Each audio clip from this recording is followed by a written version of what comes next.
Confessions of a Failed Southern Lady by Florence King, published 1985.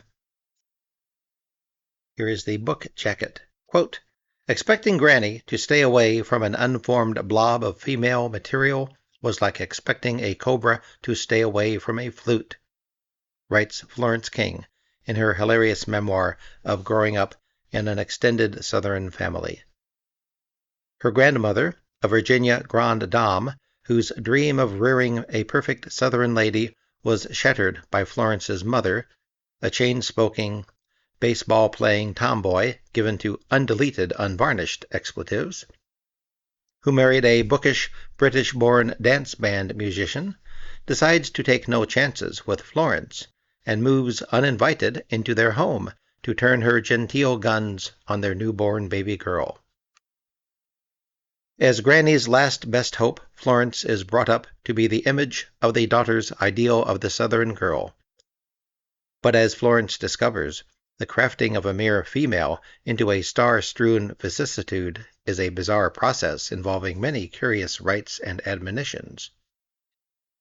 Injunctions against erudition. There's something unrefined about a reading woman. They always reek of the lamp. Lessons in how to disappear at parties. Make him look for you. Ongoing debates about the primacy of mind or body in aristocratic determinism. There's nothing wrong with your mind, it's your parts. As well as ghoulish daughterly forays to sick rooms and funerals, are all a proper part of a Southern girl's education, and make growing up a confusing, harrowing, but often side-splitting experience for young Florence. Never was there a more unblanching account of not-so-tender Southern youth than Confessions of a Failed Southern Lady. Florence King is the author of the best-selling Southern Ladies and Gentlemen, and 3 other hardcover books, Wasp, Where is Thy Sting?, He, An Irreverent Look at the American Male, and When Sisterhood Was in Flower. A literary critic whose reviews appear in Newsday, the Philadelphia Inquirer, the Baltimore Evening Sun. She is a 10th-generation Virginian and lives in Fredericksburg. To the memory of my father, Herbert Frederick King. Prologue. There are ladies everywhere, but they enjoy generic recognition only in the South. There is a New England old maid, but not a New England lady. There is a Midwestern farm wife, but not a Midwestern lady. There is most assuredly a California girl, but if anyone spoke of a California lady, even Phil Donahue and Alan Alda would laugh. If you wish to understand the American woman, study the Southern woman. The sweetening process that feminists call socialization is simply a less intense version of what goes on in every Southern family. We call it rearing. If the rearing is successful, it results in that perfection of femininity known as a lady. I was reared. On the day in 1948 that I got my first period, my grandmother gave me a clipping. I suppose it came from the Daughter's Magazine, since she never read anything else. It said, quote,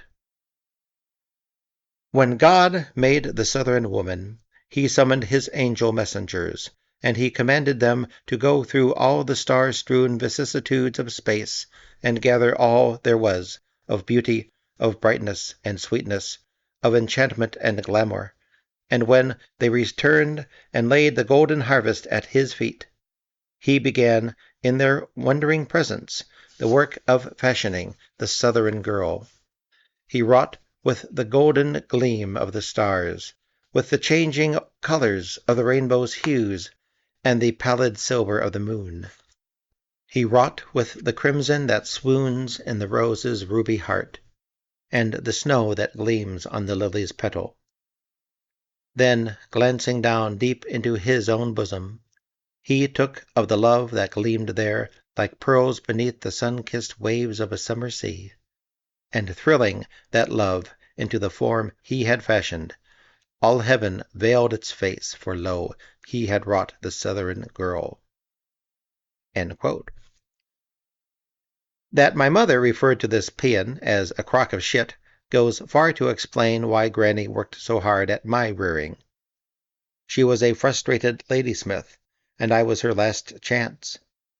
Mamma had defeated her, but she kept the anvil hot for me and began hammering and firing with the strength born of desperation from the day I entered the world until the day she left it. This is the story of my years on her anvil. Whether she succeeded in making a lady out of me is for you to decide, but I will say one thing in my own favor before we begin. No matter which sex I went to bed with, I never smoked on the street. Chapter 1. My ladylike adventures have taken me from Seattle to Paris, but last year I was carried back to Tidewater, Virginia, which my ancestors helped to unsettle. A romantic version of my address can be found on the first page of Thackeray's Henry Esmond, which kicks off with a description of the Esmond family's royal grant, quote, in Westmoreland County between the Rappahannock and Potomac rivers. End quote. It was the only book I ever read that Granny did not tell me to get my nose out of. Though she hated blue stockings, her name for female intellectuals who could never be ladies, she actually read a few pages of it herself, muttering, "Esmond, Esmond, do I know any Esmonds?" Being an Englishman, my father was singularly unimpressed by Granny's ancestors, so I knew he was getting ready to enjoy himself. I met his dancing eyes and read the message in them. Don't tell her it's a novel. We let her go on until she was saying, "It was Samuel Esmond who married my great-great-grandfather's half-sister." Preening herself, she added, "Our royal grant was next to theirs." I had heard about our royal grant many times. Granny was always careful to keep it in the same place, but the grantor changed, depending upon what monarchical name happened to pop into her head while she was launched on her pipe dreams. Her boasts were believable as long as she stuck to kings and queens from the pre-1776 era, but when she claimed a royal grant from William IV, my father started laughing so hard he had to leave the table. "William IV reigned from 1830 to 1837, Granny," I said. "Be that as it may," she replied serenely. Our ancestors did arrive very early in Virginia, 1672. But they were not the kind of people Granny said they were, and they rose very little in the social scale in subsequent generations. I would not be at all surprised if I turned out to be a direct descendant of the Spotsylvania hatchet man who relieved Kunta Kinte of his foot. I began life by letting down the side. Being the first person in my family who was not born in Virginia made the radio quiz shows of the 40s a painful experience for me. Crouching like Cinderella beside the huge Philco console, I listened to the wild applause that vibrated through its brocaded sound vents when a contestant named Texas as his home state. Texas always got the biggest hand, but any state seemed to arouse the audience. Even Rhode Island got a big sympathy vote. I looked up at the two adults on the sofa. Granny was crocheting, and Mama was reading the Times-Herald sports page and chain-smoking Luckies. They looked as if nothing was wrong, and of course nothing was wrong for them. They had a home state, I did not. "What would I say?" I asked. "About what?" Mama muttered abstractedly. "If I was on the show and they asked me my home state." "You're a Virginian," Granny said with a sublime smile. "Everyone is." "But I wasn't born there. Suppose they asked me where I was born?" Mama lit a new cigarette from the butt in her yellowed fingers. "Well, tell them the truth. What's wrong with that?" "Because they wouldn't clap. They only clap for states." "If the district isn't good enough for 'em, tell 'em to take their $64 and shove it." "Oh, Louise!" Granny cried. "That's no expression to use in front of the child. How do you expect her to grow up to be a lady if you cuss like a trooper? Oh, shit!" I don't have a home state, I mourned. Oh, for God's sake, tell 'em you're from Maryland, then. Washington's really in Maryland anyhow. Washingtonians used to have to put both District and Maryland tags on their cars. Tell 'em that. Like Charity, schizophrenia begins at home. Washington would really have been in Virginia, too, if Virginia had not been what Mama called a bunch of goddamn Indian givers. In 1789, the Old Dominion donated a section of Fairfax County to make up the south bank of the District of Columbia. But angered when all the important government buildings were erected on the Maryland side, they took it back. The disputed portion was called Alexandria County until 1920, when it was renamed Arlington County. It was here that Mama was born in 1908. Arlington is now part of the polyglot Yankee suburb known tactfully as Northern Virginia, but until the end of World War II, there was no such place. It was simply part of Virginia, a rural area dotted with small villages whose names survive today as shopping malls or Beltline exits. Rosslyn, Clarendon, Ballston, Cherrydale, Tyson's Corner, and Bailey's Crossroads. The people who lived there were not commuters in the modern sense. They might, like my grandfather, have worked for the government because the government happened to be close by, but otherwise they looked on the nation's capital as a shopping town, the way people in northern Mississippi regard Memphis. Mama grew up in Ballston on a dirt road in a white frame house bordered by a field of wild strawberries and enhanced by a lacy gazebo in the backyard. She had an older brother, Botetourt, named for the Virginia royal governor from whom Granny claimed descent. Granny, of course, actually called him Botetourt. Mama called him Godapot, and everyone else called him Bud. After my grandfather died in 1921, the worthy Botetourt married and moved to Falls Church, leaving Granny and Mama to fight out alone what was, by then, a hopeless battle over Mama's image. She was not pretty, but our Indian blood had come out in her and given her face a noble cast. She looked like a blonde Duchess of Windsor, the same wing-like cheekbones, big tense jaw, and thin clamped mouth. Her stark features and big-boned boniness were made for devastating compensatory chic. But unlike the Duchess, Mama was not interested in creating illusions. She started smoking corn silk at 8. At 12, she taught herself to drive by stealing Botetourt's car and driving all the way to Fairfax Courthouse before they caught her. At 15, she quit school, applied for a work permit, and got a job as a telephone operator at the Clarendon Exchange. With her first pay, she bought an infielder's glove and joined the telephone company's softball team as shortstop. Granny tried to put a good face on matters by attending a few games so people would think she approved of girlish sport. But the day she noticed a lump in Mama's cheek and realized it was tobacco, she had to be helped from the bleachers and escorted home. Scarcely a day passed without an "Oh, Louise! Oh, shit!" argument. The worst crisis erupted over the gazebo. Granny kept telling Mama to use it, so Mama hung a punching bag from the middle of the roof and got one of her good old boy pals to give her boxing lessons. Needless to say, men felt comfortable around her and frequently took her to ball games and races, but no matter how many times Granny told her to keep her dates waiting, my competitive mother would dress early, lie in wait behind the curtains watching for her escort, and then throw open the door before the first ring and say, "I beat you." Knowing that she could do nothing with Mama, Granny looked around the family for a malleable girl who would heed her advice, a surrogate daughter cast in the traditional mold, someone delicate and fragile in both body and spirit, a true exemplar of Southern womanhood.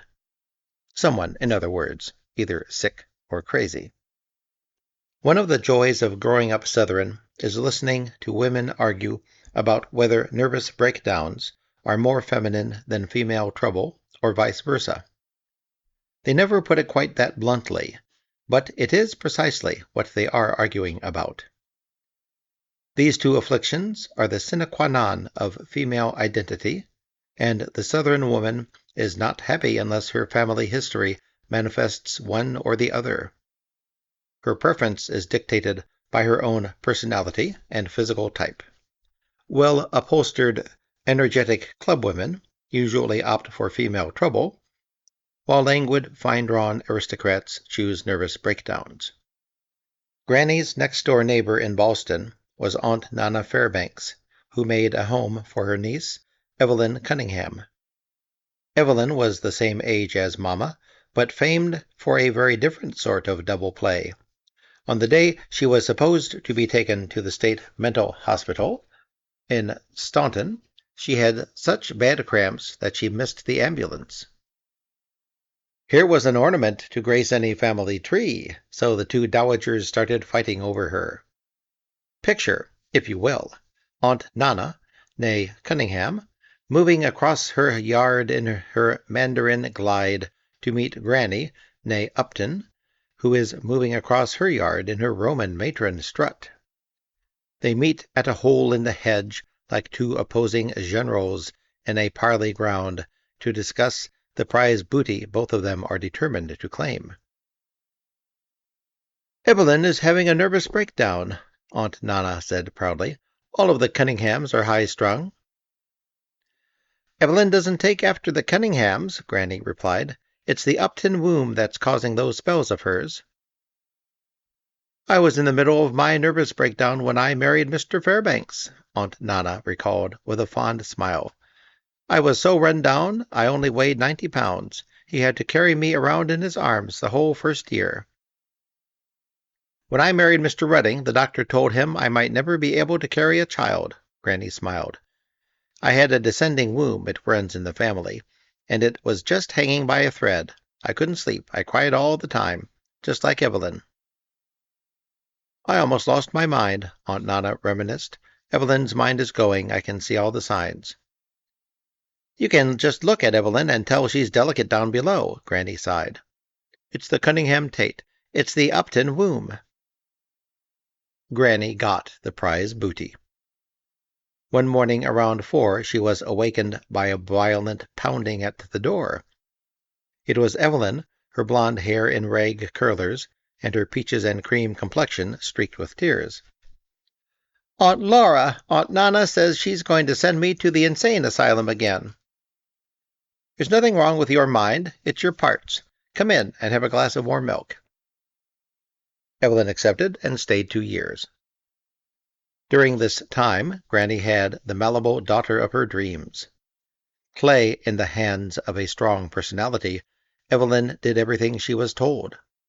There was no need to teach her to be late. Her catatonic seizures, when she stood frozen in the middle of her room with silent tears running down her face, were good for at least half an hour. Nor did she have to be reminded to make him look for you. Wandering off was one of her specialties. Boston parties at this time were enlivened by the many girls who pretended to disappear, and Evelyn who actually did. No matter when these spells occurred, Granny always blamed them on premenstrual tension, which she called the pip. Eager to deny Aunt Nana's diagnosis of madness, Evelyn grasped the pelvic straw Granny held out. Soon she forgot all about the Cunningham taint, and started talking about the Upton womb until she convinced herself that being delicate down below was part of her charm. Choreographed by Granny, she became the most popular hysteric in the Virginia hump. Men came from as far as Leesburg to gaze into her popping eyes and grasp her trembling hands. The intense femininity that seemed to come so naturally to her held them all in sexual thrall. They grew hot with desire when she searched frantically through her pocketbook, shrieking, "Oh, what am I looking for?" They sighed like furnaces over her habit of breaking into a chorus of yada yada ying and being unable to stop. They could not get enough of her berserk sensuality. The more she shook, the more she gasped, the more their spirits rose, for if she was this way on the porch, what must she be like in bed? Even the man whose car she wrecked came back for more. He bought another one and went on giving her driving lessons just to be near her. The one man in Ballston who was not in love with Evelyn was Preston Hunt, whose heart belonged to Daddy. If the Jewish boy's problem is the umbilical cord, the Southern boy's is the tail of the spermatozoon. Preston's father was a classical Colonel Portnoy, whose favorite word was manly. Preston was not manly enough to suit Daddy. The family hardware store was frequently the scene of a screaming debacle whenever Mr. Hunt, who saw himself as a hot-tempered beau sabreur of the Old South, lost what little self-control he had, and inflicted corporal punishment on his 28-year-old son. It was rough and ready Mama who met Preston's emotional needs, and so he began courting her. She despised him for being the garçon manqué she knew herself to be, but he came along at a time when she needed to show Granny and Evelyn that she, too, could catch a beau. They got together, and to Granny's unanalytical delight, they used the gazebo, where the punching bag, swaying gently in the breeze, supplied the fillip Preston required. He came over every night and sat in the lacy boxing ring, talking about his father. "My daddy whipped me till my nose bled buttermilk," he confided happily. "I was late to work this morning, and he took an old harness left over from when we sold them, and he just laid it on me something terrible. But I deserved it. Daddy's right to whip me when I need it. I know that.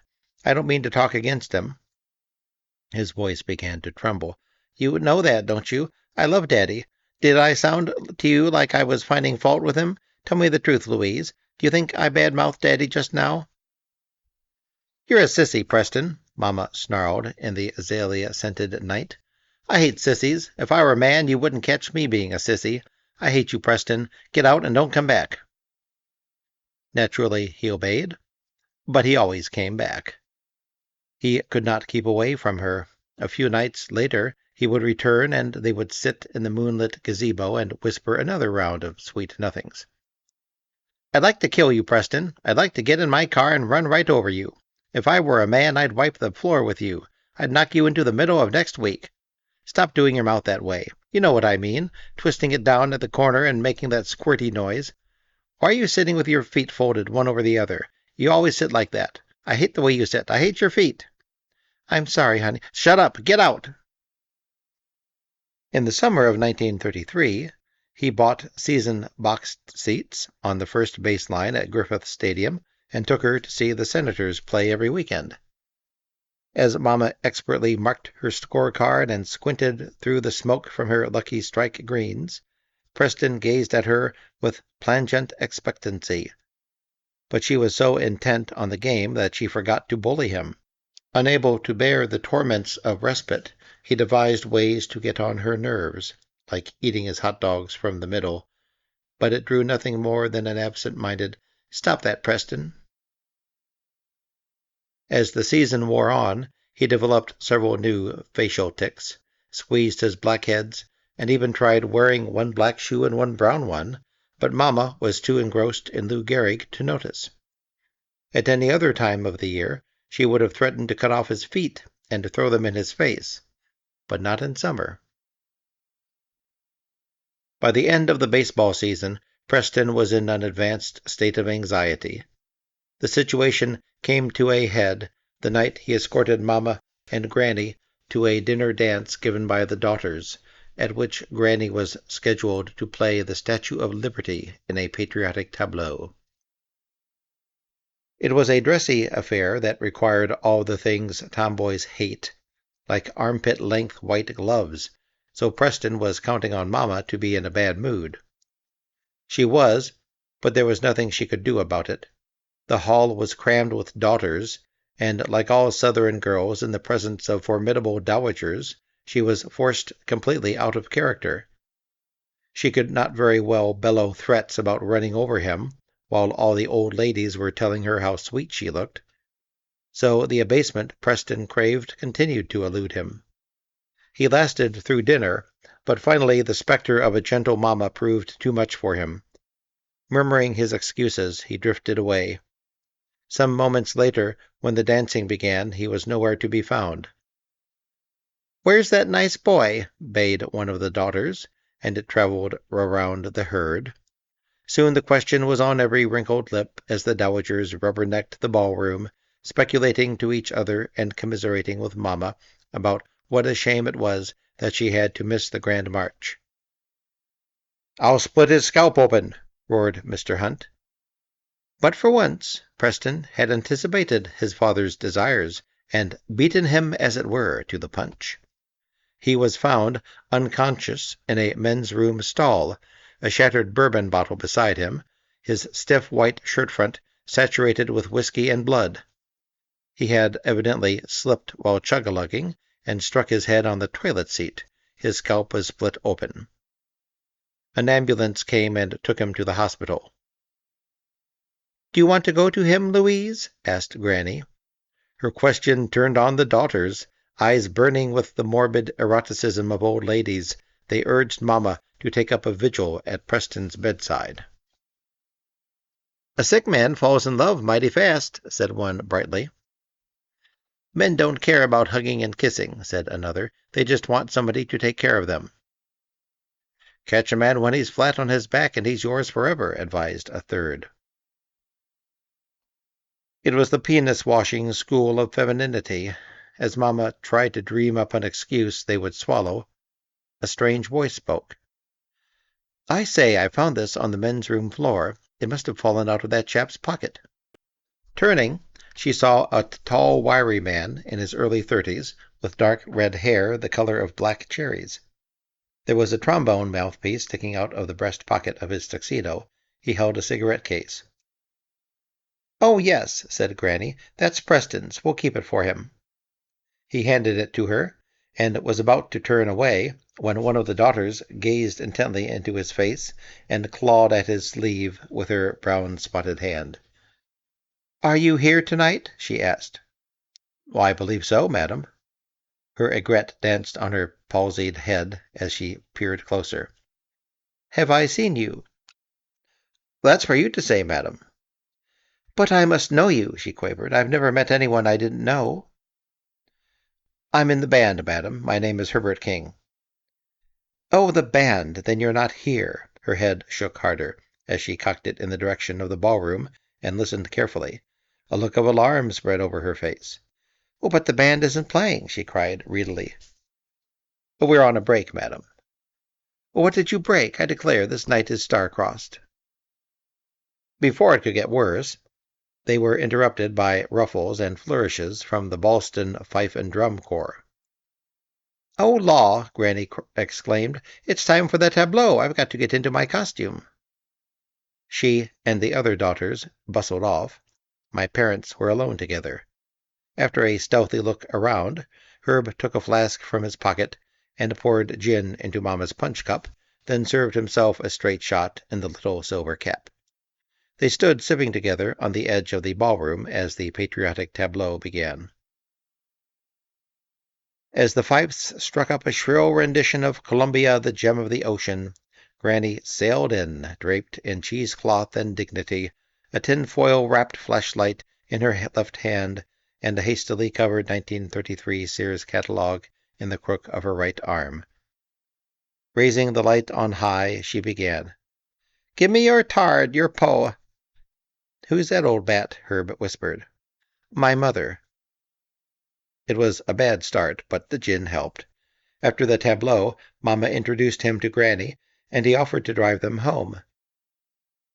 Granny accepted, charmed by his accent and the nationality it proclaimed. Like all daughters in their secret hearts, she was such an Anglophile that she would have accepted a ride from Jack the Ripper. They piled into Herb's roadster, Mamma in front holding the trombone and clarinet, and Granny ensconced in the rumble seat, looking like Queen Victoria presiding at a durbar. She got the shock of her life when she invited him to dinner the following Sunday.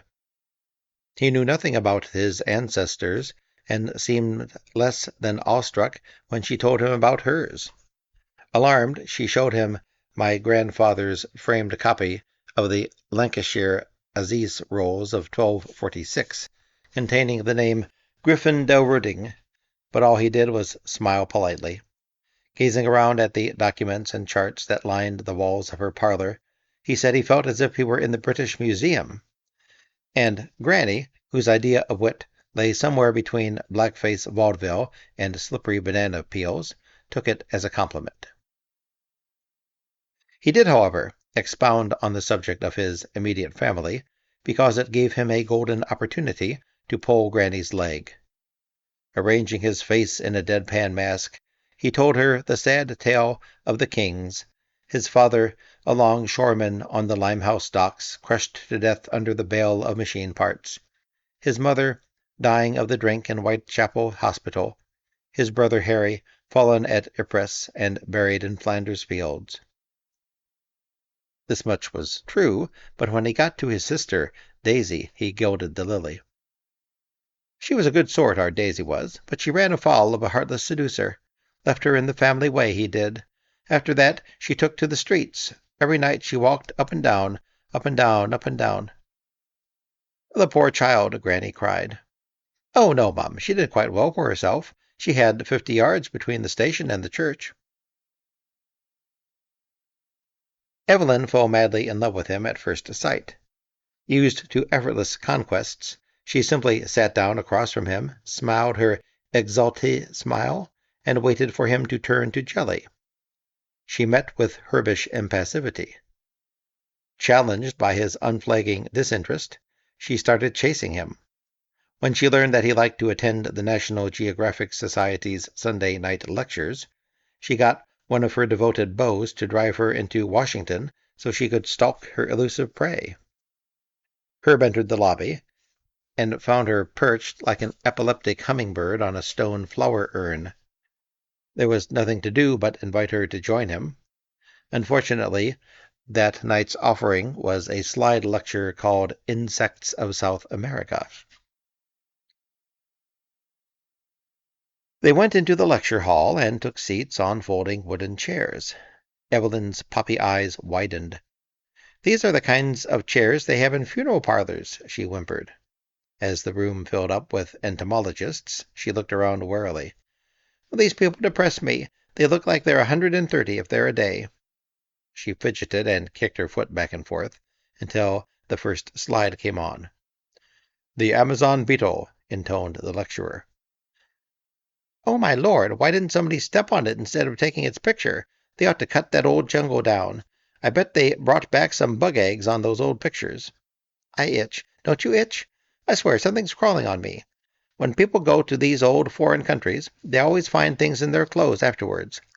I bet something crawled in the camera when they weren't looking. There's something down the back of my neck. The audience was composed of dusty emeritus professor types, whose misogyny was easily stirred. Amid barks of, "Get that woman out of here," Herb led the shaking, sobbing Evelyn outside. As he stood on 16th Street, wondering what to do with her, her beau drove up and helped her into the car. She did not return home that night. Around 3 a.m., Granny received a phone call from Ellicott City, Maryland, one of the elopement towns of the Upper South. It was Evelyn announcing her marriage to the boy who had helped her stalk Herb. Having caught her in a weak moment, he had begged her to marry him, and she, busily scratching, had said yes. The following week, Herb asked Mama out to dinner. I don't know how much his choice was influenced by his bout with Evelyn's full-throttle femininity, but for whatever reason they started courting. It was a peculiar courtship. They never had a normal Saturday night date like other couples because that was Herb's big work night. They never went dancing because it would have been a busman's holiday for him, and Mama hated to dance. The one baseball game they attended produced a conversation that anticipated Abbott and Costello by 10 years, and the bassoon concert left Mama with permanent psychological scars. Herb drank, but he didn't smoke. Mama smoked, but she didn't drink, so they could not enjoy repeal. Both liked to take drives in the country, but he wouldn't go over 30, and she wouldn't go under 60, so they could not occupy the same car without giving each other nervous prostration. There was nothing to do except keep on eating dinner, so that's what they did. What they talked about over their dinner dates is unimaginable because they had absolutely nothing in common. Both had left school at 15, but Mama quit because she hated school, while Herb's termination was decided for him by the rigid caste system of Edwardian England. Mama never read a book. Herb was a compulsive reader who had educated himself with a library card. Mama hated to be alone. Herb had so many inner resources, he could have committed folie à deux all by himself. Had he been shipwrecked on a desert island, he would have become, like the Birdman of Alcatraz, a self-taught expert in natural history. They were alike in only one way, and perhaps it was the thing that drew them together. Neither of them had turned out the way they were supposed to. Herb was a product of the East End slums, the son of a slattern who played the piano in a pub for free gin, yet he was a gentleman and a scholar. Mama was a ninth-generation Virginian, the daughter of a relentless Memsahib, yet she shrugged off every tenet of Southern womanhood and turned the air blue every time she opened her mouth. My parents were sui generis. They had invented themselves. Granny was overjoyed by the marriage. Every practicality dear to the hearts of mothers melted in the glow of Herb's sun, which happened to be the one that never set. He was English. It was all she cared about, all she talked about. It dropped like the quality of mercy into every conversation she had.